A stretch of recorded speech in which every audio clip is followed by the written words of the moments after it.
नमस्कार।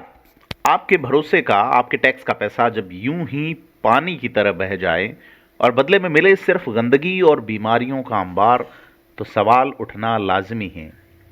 लेकिन बात सिर्फ सवाल की नहीं, एक घोटाले की है जिसने राजस्थान के सिरोही जिला अस्पताल में मरीजों को मौत का जल पिलाया जा रहा है। यहाँ मरीजों को साफ पानी के नाम पे क्या मिल रहा है, ये जान के आपका कलेजा कांप जाना चाहिए।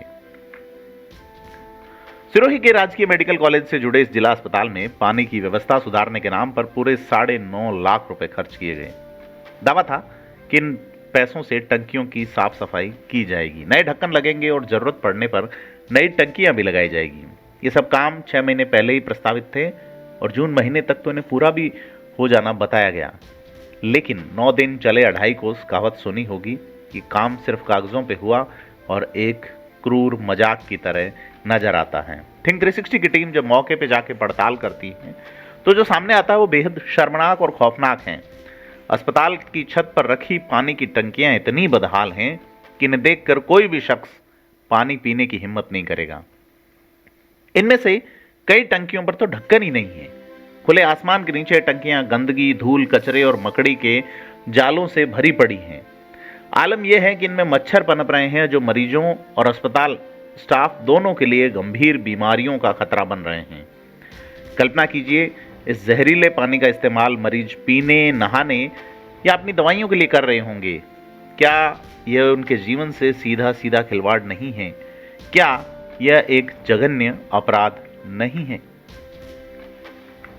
अस्पताल प्रशासन भले ही समय समय पर टंकियों की सफाई का दावा करता हो, लेकिन जमीनी हकीकत इन दावों के बिल्कुल उलट हैं। कुछ टंकियां तो पूरी तरह से क्षतिग्रस्त होकर छत पर यूं ही पड़ी हुई हैं, जिनका कोई इस्तेमाल ही नहीं है। यानी साफ पानी के नाम पर मरीजों की जिंदगी से सीधा खिलवाड़ है। ये कैसी बेशर्मी है। सबसे बड़ा सवाल यह है कि जब राजस्थान मेडिकल रिलीफ सोसाइटी यानी RMRS की 19 जून की बैठक में बताया गया कि नल, बिजली रिपेयरिंग, टंकियों की सफाई, ढक्कन लगाने और नई टंकियां लगाने जैसे कामों पर 9.5 लाख रुपए खर्च कर दिए गए और ये काम पूरे हो चुके हैं, तो फिर ये लाखों रुपए आखिर किसकी तिजोरी में समा गए? सवाल सिर्फ 9 लाख रुपए का नहीं है, सवाल उन सैकड़ों मरीजों की सेहत का है जिनकी जान इस आपराधिक लापरवाही से खतरे में बढ़ सकती है। सवाल है सरकारी तंत्र की उस पारदर्शिता का जिसके दावे तो बड़े बड़े होते हैं, लेकिन हकीकत में भ्रष्टाचार की जड़ें इतनी गहरी हैं।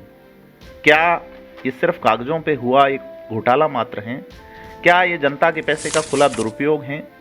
नहीं, इतना ही नहीं, ये लोगों की जिंदगी से खेलने का एक साधन भी नजर आता है। जिला प्रशासन और स्वास्थ्य विभाग को इस पूरे मामले की तत्काल और निष्पक्ष जांच करानी चाहिए या नहीं, हम नहीं जानते, लेकिन मरीजों को स्वच्छ पानी देना अस्पताल की पहली जिम्मेदारी है।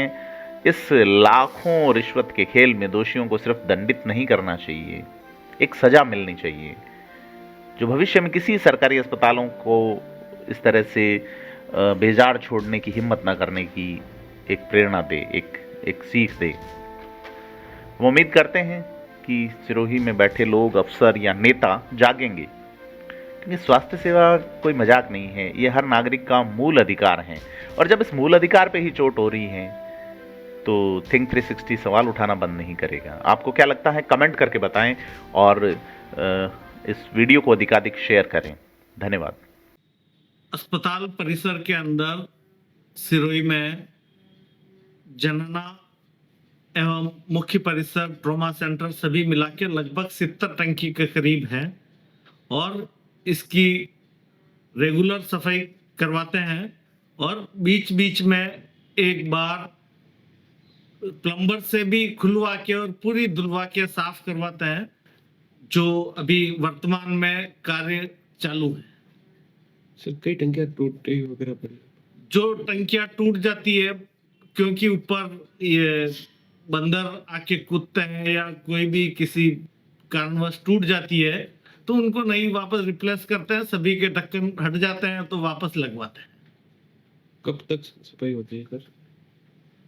ये इसको लगभग 70 टंकी है तो रोज की 2 टंकी 3 टंकी से 3-4 जने मिलके करते हैं, तो लगभग 15-20 दिन का ड्राइव चलाते हैं हम हर बार बस से। रेगुलर बेसिस पे ठेकेदार सफाई करता है और एक बार ड्राइव से वापस 6-8 महीने में एक बार ड्राइव से करवाता है।